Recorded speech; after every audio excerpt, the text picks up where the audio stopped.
வாசல்கள் கதவுகள் தடைகளா இருக்கிறதோ அந்த தாழ்பாள்களை பூட்டுகளை கர்த்தர் முறித்து உடைத்து மலை உச்சில தூக்கிட்டு போய் போட போறாரு. கரங்களை தட்டி நம்ம ஆண்டவரை மகிமைப்படுத்தும் இந்த கால வேளையில. ஹல்லேலூயா.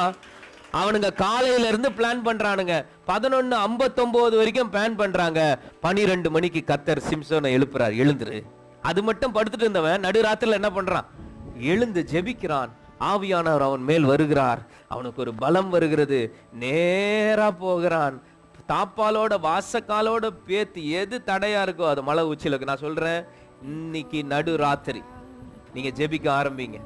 11:59 வரைக்கும் வெயிட் பண்ண நீங்க இன்னும் ஒரு நிமிஷம் வெயிட் பண்ணுங்க. ஜெபிங்க. ஆவியானவர் உங்க மேல இறங்குவார்.